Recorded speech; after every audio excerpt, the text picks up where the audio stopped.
The fire tower light was already on when we got the call to check it, even though no one had been assigned up there in weeks. I noticed it first through the trees as we drove the ridge road, that steady white beam cutting across the canopy in slow mechanical sweeps. It wasn't flickering. It wasn't broken. It was working perfectly. "That's not supposed to be on," Jared said from the back seat, leaning forward between us. Luis didn't respond right away. He just kept his eyes on the road, jaw tight. "Tower's been offline since the storm," he said finally. "Power line got knocked out." "Then what's powering that?" I asked. No one had an answer. Dispatch had called it in as a possible unauthorized access about 10 minutes earlier. Hiker reported seeing the light from a lower trail and thought maybe someone was stuck up there. Problem was, that tower, Northridge Lookout, had been closed for maintenance for almost a month. No staff, no scheduled checks. It was supposed to be dead.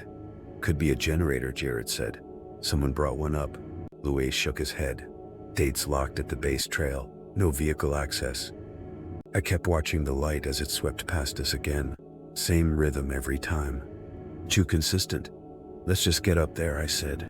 We parked at the trailhead and grabbed our gear, radios, flashlights, standard kits. The air felt colder up on the ridge, wind cutting through the trees in short background. Bursts. The path to the tower is narrow and steep, about a mile up with switchbacks that hug the hillside. As we started up, I glanced back once. The beam swept past again, briefly lighting the path behind us. For a second, I thought I saw something move in the trees below, but when I looked again, it was gone. "You good?" Luis asked. "Yeah," I said. "Probably deer," Jared said. "Maybe. But it didn't feel like that." About halfway up, my radio gave a quick burst of static. Just a pop, then silence. I tapped it. "You guys getting interference?" "Little bit," Luis said. We continued. The light above us kept sweeping, steady as a clock. When we reached the final bend, the tower came into full view. Tall, metal frame, enclosed cabin at the top, and the light, mounted just below the roof, rotating smoothly. "Doors open," Jared said. He was right. The base access door, which should have been locked, was slightly ajar, just enough to catch the wind and tap softly against the frame. "That's not good," Luis said. We approached slowly. I pushed the door open wider. It creaked louder than usual, echoing up the stairwell. Inside, everything looked mostly intact. No obvious damage, no signs of forced entry, just open. "Hello?" I called up the stairs. No response. Only the faint hum of the light mechanism above. Luis started up first. I followed. "Jared," behind me. The metal steps clanged under our boots, each sound bouncing around the narrow space. About 10 steps up, I noticed something on the railing. A strip of fabric, torn, dark color. I touched it, still slightly damp. "Guys," I said, holding it up. Luis paused above me. "Could be from a jacket," he said, "or a pack." Jared leaned in. "Recent?" I nodded. "Feels like it." We kept climbing. Halfway up, the air changed, warmer, and there was a smell. Faint, but noticeable, like oil and something burnt underneath. "You smell that?" I asked. "Yeah," Jared said. Luis didn't answer. He just kept climbing, faster now. When we reached the top, the cabin door was closed. Light still rotating outside, casting shadows through the windows. Luis knocked once. "Rangers," he called. No answer. He tried the handle. Unlocked. He opened it slowly. The cabin was empty. No one inside. The control panel for the light was active, lights blinking steadily. "How is this even running?" Jared said, stepping in. I moved to the panel. The main power indicator was on. "Line's active," I said, but they said it was down. Luis checked the corners of the room. "No one here," he said. "No gear either." Then I noticed the chair, positioned in front of the window facing the forest, slightly pulled back, like someone had just stood up. "Someone was here," I said. Jared walked over. "Yeah, recently." He pointed to a coffee cup on the small desk, still half full. Steam gone, but the surface hadn't settled completely. "That's fresh," he said. Luis looked out the window. "Where'd they go?" I followed his gaze. The beam swept across the trees below. For a brief second, I saw it again. Movement. Same as before. Something shifting just beyond the light's reach. "There," I said, pointing. Luis leaned closer. "I don't see." The radio crackled loudly, cutting him off. "Unit 3, a voice said. "Dispatch, confirm your position." Luis grabbed his mic. "At Northridge Lookout," he said. "Tower's active but unoccupied." There was a pause. Then dispatch replied, "Copy. But we're showing the tower was accessed 30 minutes ago by your unit." Luis froze. "Negative," he said. "We just arrived." Another pause. "We have a log entry," dispatch said. "Signed by you, states tower secured and operational." I felt that same cold drop in my stomach. "That's not possible," I said under my breath. Luis didn't respond right away. Then, carefully, "We'll verify and report back," he said, ending the transmission. Jared looked at me. "This is like the logbook thing last time," he said quietly. I nodded. "Too similar, too wrong." "Check the station log remotely," I said. Jared pulled out the tablet, tapping quickly. "Give me a second." Luis moved to the desk, flipping through a small notebook left there. "Nothing useful," he muttered. Then the light outside stopped. No, slowed, not flickered, just stopped. Mid-rotation, the beam froze, pointing directly into the trees. "That's not good," Jared said. We all turned toward the window. The beam held steady for a few seconds. Then, slowly, it tilted downward. Not the usual arc, a deliberate shift, pointing lower, toward the base of the tower. "Someone's controlling it," Luis said. "From here?" I asked. "Or from below," he replied. The radio crackled again, but this time, it wasn't dispatch. "You missed it," the voice said. Same tone, same flat delivery. My grip tightened on the radio. "Who is this?" I demanded. No answer, just silence. Then the hum of the light resumed, but slower now. Irregular. "We need to go down," Luis said. "Now." We didn't argue. We moved fast down the stairs, boots clanging louder than before. Halfway down, I noticed something else. More fabric. Same as before. But this time, there was more of it, like it had been dragged along the railing. "Keep moving," Luis said. When we reached the bottom, the door we left open was now closed, fully shut. Luis pushed it open. Outside, the wind had picked up, trees swaying harder. The beam from above swept past us again, but slower, uneven. "Truck's still there," Jared said, pointing down the trail. "Good. At least something hadn't changed." We started down quickly, not running, but close. About 100 yards in, I heard it. Footsteps, not ours. Behind us, matching pace. I turned. Nothing there. Just trees and shadows. "You hear that?" I asked. "Yeah," Jared said. Luis didn't look back. "Don't stop," he said. The footsteps came again, slightly closer, then stopped when we stopped, started when we started. Perfectly timed. "Someone's following us," Jared whispered. "Stay together," Luis said. We kept moving. Faster now. The path felt longer than before, like it stretched out just enough to keep us from reaching the bottom. Then the radio crackled again. "Dispatch this time. Unit 3, status." Luis grabbed the mic. "Descending," he said. "Possible unauthorized presence." There was a pause.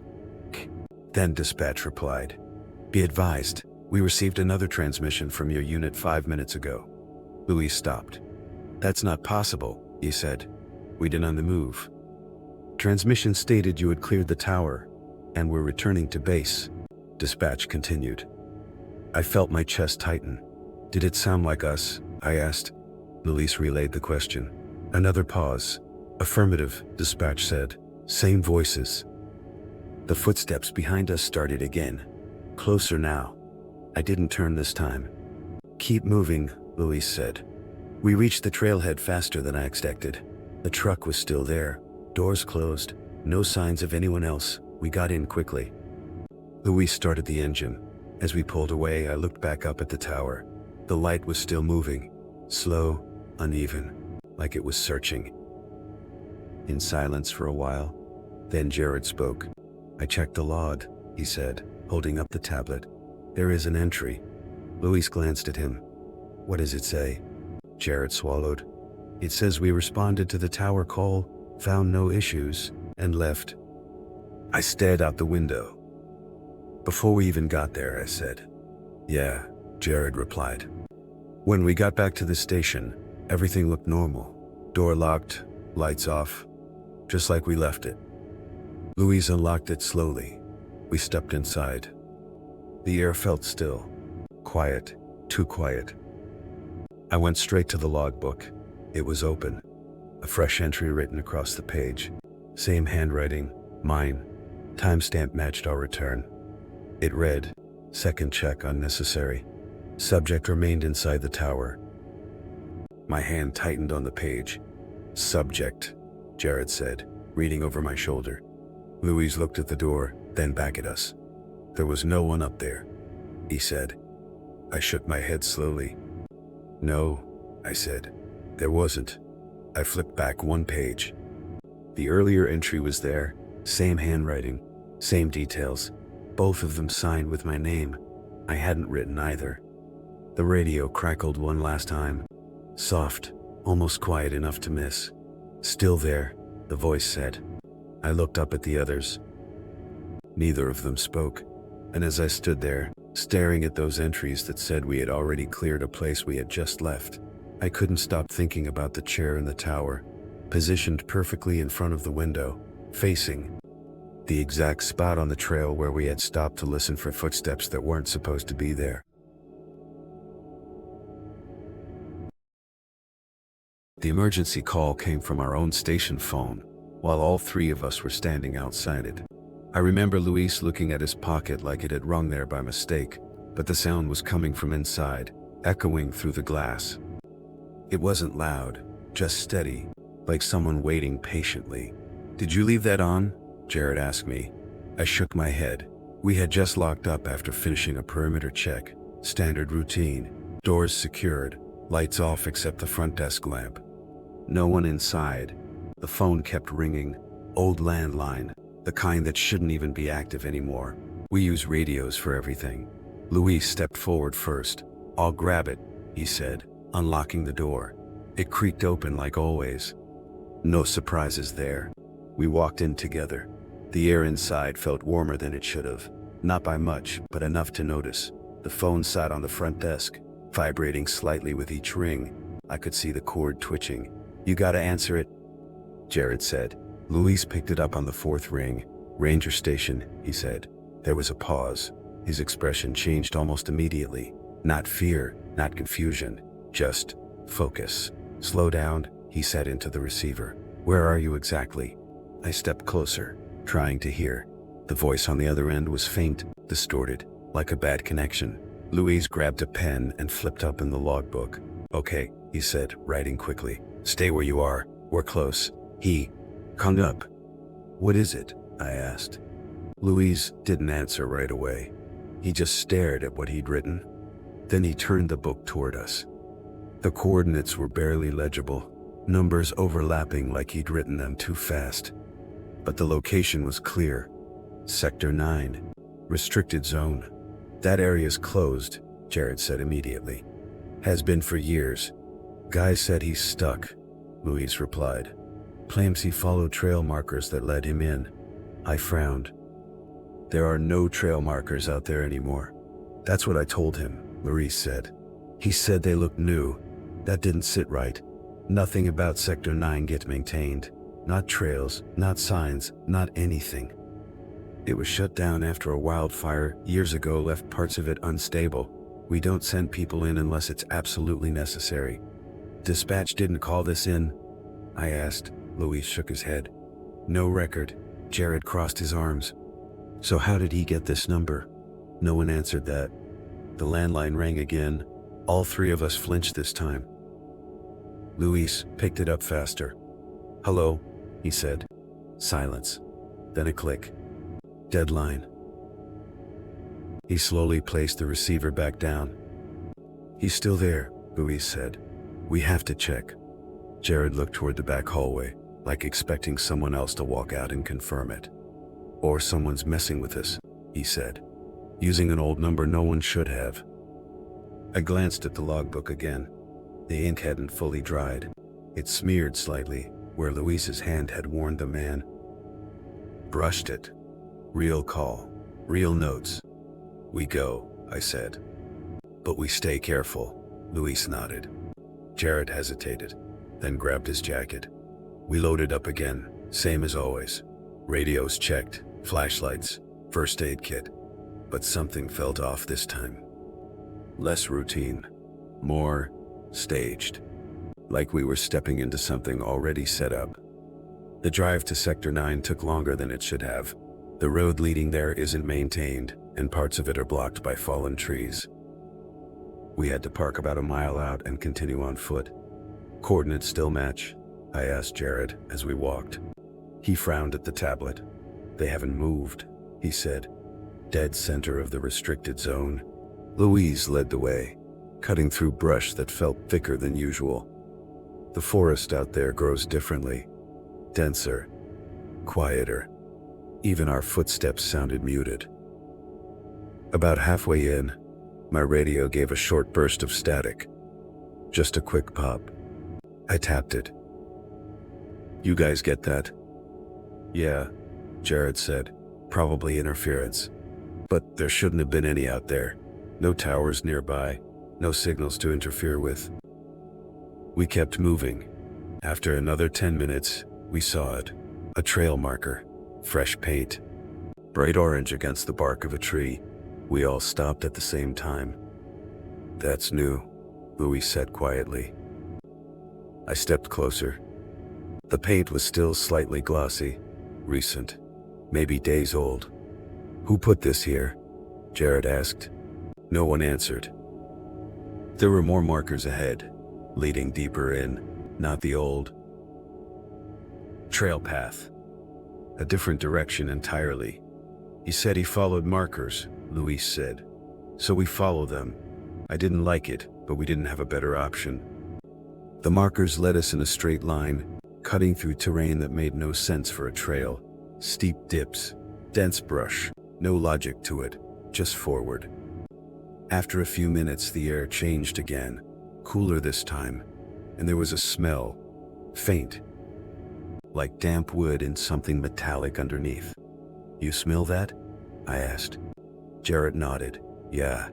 Louise didn't say anything. He just kept moving. Then we heard it, a voice. Faint, ahead of us. "Hello?" It called out. We froze. "That him?" Jared whispered. Louise raised a hand, signaling silence. The voice came again. Over here. It sounded strained, like someone tired, but there was something off about it.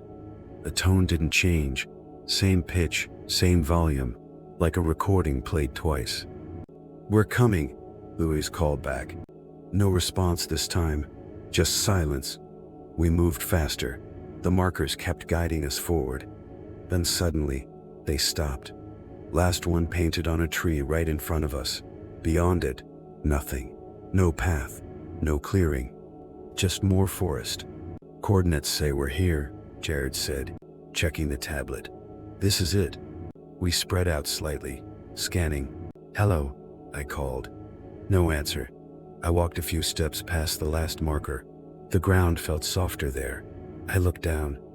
Footprints. Multiple sets. Not just one person.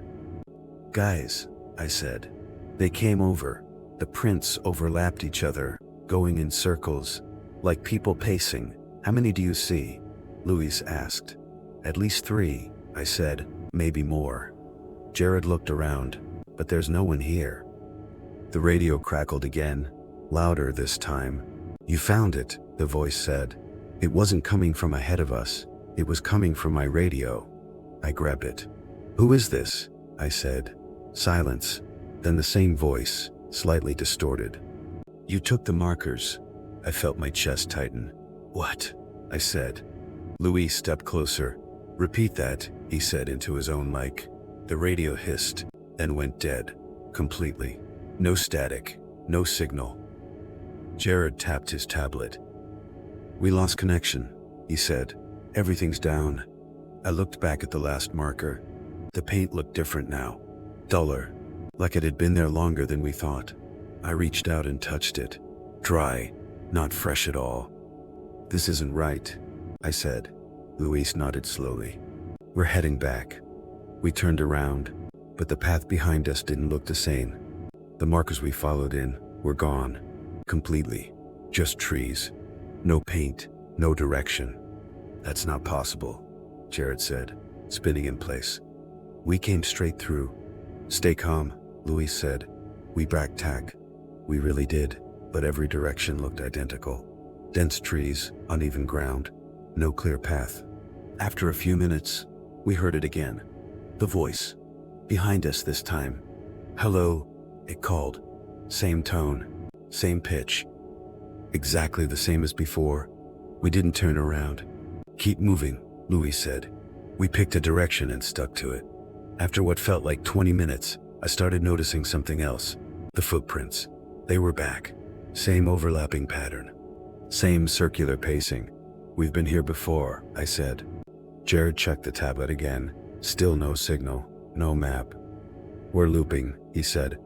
Luis stopped, took a deep breath, then pointed left. New direction, he said. We moved again. Faster this time. The forest felt tighter, closer, like it was closing in. Then we saw it. Another marker, bright orange, fresh. That's impossible, Jared said. We just left this area. I stepped closer, looked at the tree. And that's when I noticed something else, scratched into the bark beneath the paint. Letters, rough, uneven. I leaned in to read them. Don't follow, I said out loud. Luis and Jared stepped closer. Who wrote that? Jared asked. I didn't answer, because I recognized the handwriting. It matched the logbook. Mine. We need to get out now, I said. Luis didn't argue. We turned again, moving faster than before. The voice came back. Closer this time. You're almost there, it said. Same tone. Same pitch. No variation. I gripped my radio tighter. That's not a person, I said. No one disagreed. After what felt like forever, we finally broke through the trees and saw the road. The truck was exactly where we left it. Doors closed. No signs were seen of disturbance. We got in without saying a word. Luis started the engine immediately. As we drove away, the radio flickered back to life. Static at first, then a voice. Not the same one. This one was clearer, familiar. Unit 3, respond, it said. It was dispatch. We've been trying to reach you. Luis grabbed the mic. We're en route back, he said. We lost signal. There was a pause. Then dispatch replied, copy that. Also, we received your call about a missing hiker in Sector 9. Luis's grip tightened on the wheel. That wasn't us, he said. Silence on the other end. Then, Unit 3, we have a record of a call from your station landline. Logged 20 minutes before you left. I felt my stomach drop. I reached into my pocket, pulling out the folded page Luis had written earlier. The coordinates, the notes, all real. But we hadn't made that call. We're heading back, Luis repeated. Dispatch didn't respond right away. Then, quietly, be advised, the caller stayed on the line after you hung up. What? Jared said. They didn't say anything, dispatch continued. Just breathing. The radio went quiet again. We didn't speak the rest of the drive. When we got back to the station, the front door was closed, locked, exactly how we left it. Luis unlocked it slowly. We stepped inside. The air felt normal again. Cooler, still. The phone sat on the desk. Silent. I walked over to the logbook. It was open. A new entry written across the door. Page. Same handwriting. Mine. Timestamp matched the moment we had just returned. It read, caller guided successfully. They followed the markers. My hands felt numb. Jared leaned over my shoulder. "That's not what happened," he said. Luis looked at the phone, then back at the book. "No," he said quietly. "That's exactly what happened." I stared at the words again, then slowly turned toward the door, realizing something I hadn't noticed before. The faint smear of bright orange paint on the inside handle, like someone had just come in ahead of us and didn't bother to wipe their hands clean.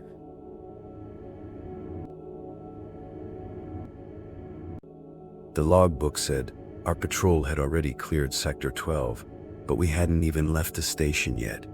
I remember staring at it for a few seconds longer than I should have, thinking maybe I missed a page or skipped a line. But no, it was our names. My handwriting, even. Same slant on the R, same habit of not crossing my T's. Only problem was, I hadn't touched that book since the night before. "You sign us out already?" I asked Jared. He shook his head without looking up from the radio.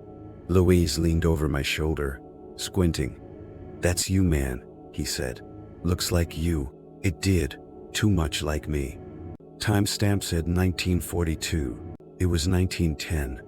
"That's not possible," I said, closing the book slower than I meant to. Jared finally looked over. "Maybe someone's messing with you." I didn't laugh. We didn't really get visitors out here, not this late. Our station sat on the edge of a forest that stretched miles in every direction, thick enough to swallow sound. If someone had come in, we would have heard it. The front door creaks. Always has. We would have heard it. Whatever Jared said, grabbing his jacket. "We've got the call." That was the other thing. Dispatch had radioed in 10 minutes earlier about a distress ping. Emergency beacon triggered somewhere near the old fire road past Sector 12. No voice, just the signal. Those usually meant lost hikers, sometimes injured, sometimes worse. We didn't have time to overthink a weird log entry. Still, I tore the page out before we left, folded it into my pocket. Didn't tell them why. We loaded up quick, checked radios, flashlights, standard protocol. Louise took the wheel. I sat passenger. Jared in the back, already scanning the map tablet. "Signal's moving," he said after a minute. "Or drifting." "Drifting how?" I asked. "Like, not staying in one place, but not fast either. Slow." Louise frowned. "Could be someone walking." Jared shook his head. "It's not following a trail." That sat wrong with me. We didn't say much after that. The forest road wasn't paved, just packed dirt and gravel, and the truck rattled enough to keep you focused. About 15 minutes in, the radio crackled. Not unusual, but the sound was off, too sharp, like it cut through instead of fading in. "Station. Repeat last," Jared said, leaning forward. Nothing came back, just a soft static hiss. Then a voice. "You already checked it." It was faint, like someone speaking through a wall. Louise slowed the truck. "Who was that?" Jared grabbed the mic. "Unit 3 to base. Identify last transmission." No answer. The static cut out completely. Dead silence. Then normal radio chatter came back like nothing happened. Dispatch asking another unit about a trail closure miles away. "You heard that, right?" I asked. Both of them nodded. Luis didn't speed back up right away. He kept us at a crawl, headlights cutting through trees that seemed closer than before. "We're almost there," Jared said quietly. "Signals right ahead." We rounded a bend and saw it. A car, parked crooked off the side of the road, half in the brush, engine off, lights off, no movement. Luis killed the engine about 20 yards back. "Stay sharp," he said. We stepped out, flashlights on. The air felt heavier than it should have. No wind, no insects, just quiet. "Hello?" I called out. No response. We approached the vehicle slowly. It was an older sedan, dusty, like it had been sitting there a while, but the tires were still warm. I could feel it when I crouched near the rear. "Driver," Jared said, tapping the window. Empty, keys still in the ignition. Driver's door slightly ajar. Luis circled to the other side. "Back seat's clear," he said. "Trunk?" I asked. He paused, then shook his head, locked. That's when we heard it. A faint crunch of leaves, somewhere off to our right. We all turned at the same time, lights sweeping the tree line. Nothing. Just trunks and shadows. Probably whoever triggered the beacon, Jared said, though he didn't sound convinced. I scanned the ground. There were footprints leading away from the car, one set. Deep impressions, like someone moving fast or carrying weight. This way, I said, pointing. We followed the tracks into the woods. They didn't stick to any trail. Just cut straight through brush and uneven ground. After about 50 yards, the signal on. Kill us, pill us, kill us. Jared's tablet got stronger. We're close, he said. Then it dropped. Completely. Lost it, he muttered, tapping the screen. That doesn't make sense. Check again, Louise said. Jared restarted the device. Still nothing. It was right here, he said. I looked around. The footprints stopped, just ended. No sign of turning, no sign of backtracking. They just stopped. That's not possible, Louise said, echoing my earlier thought.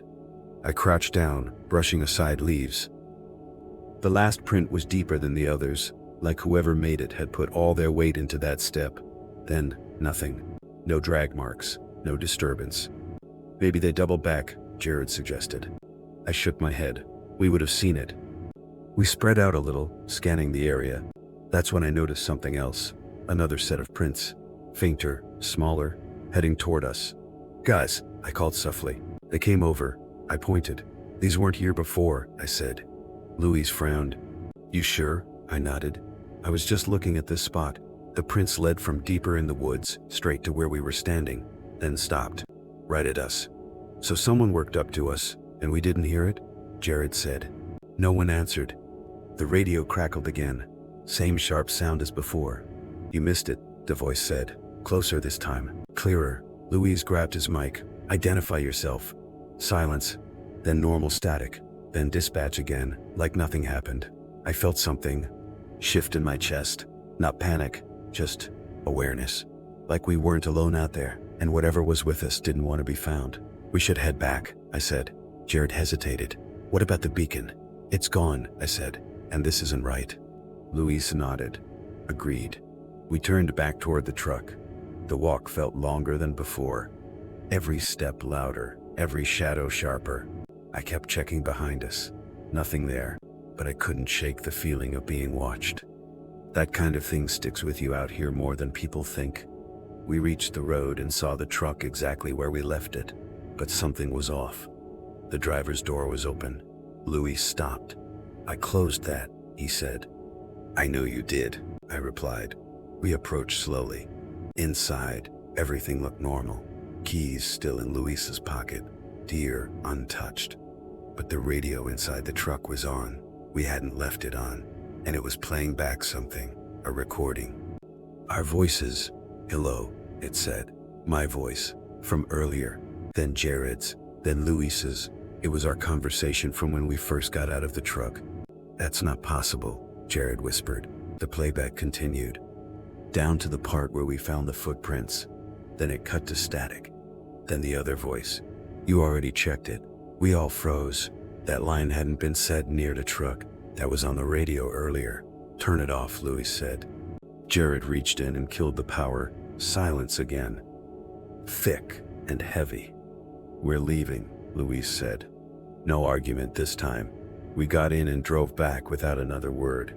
The whole ride, I kept my hand in my pocket, feeling that folded logbook page. It didn't make sense, but I knew it mattered. When we got back to the station, the front door was slightly open. Just a crack. Enough to notice. Did we lock it? Jared asked. Always do, Louise said. We stepped inside. Everything looked normal. Desk, radios, equipment. But the logbook was open again. Different page this time. I walked over slowly. My hands felt colder than they should have. I looked down. It was another entry. Same handwriting. Mine. Timestamp 2003. A few minutes ahead of where we were. The note read, responded to false beacon. No subject found. Do not return to Sector 12. I didn't say anything right away, just stared at it. What is it? Luis asked. I stepped aside. They read it. No one spoke for a long time. Finally, Jared broke the silence. You didn't write that? I shook my head, slowly. No. Luis looked at the door, then back at the book. So someone's been in here, or something knows what we're doing, Jared said. I didn't like that phrasing, but I couldn't argue with it. I reached into my pocket and pulled out the page I tore earlier, held it next to the new entry.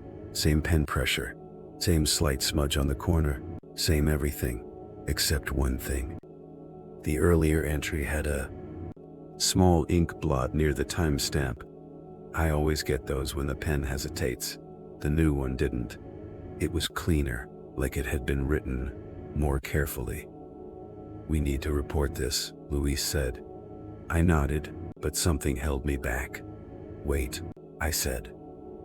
I flipped a few pages back in the logbook, scanned the entries from earlier in the week. Most were normal, routine patrols, trail checks. Then I saw it, 3 days ago. An entry I didn't remember writing. Same handwriting, same timestamp style. It read, he follows the patrol pattern, changes position when not observed. I felt my stomach drop. What? Jared asked. I pointed. They read it. Luis exhaled slowly. We would have remembered that, he said. Yeah, I replied, we would have. The radio crackled again, softer this time, almost like a whisper. No words, just a faint sound. Like breathing. We all looked at it, but no one moved to answer. After a few seconds, it stopped. Completely. No static, no chatter, just dead air. Breathe. We log it, Luis said finally. Everything. I nodded, but my eyes were still on the book. On that last entry, do not return to Sector 12. I thought about the footprints that stopped, the second set that appeared, the recording in the truck, and that first line in the logbook, written before we even left. Something out there wasn't just watching us. It was staying one step ahead. And as I stood there, staring at my own handwriting telling me not to go back, I realized the truth. Worst part wasn't that we didn't know what we had encountered. It was that whatever had written that entry already knew whether we would listen.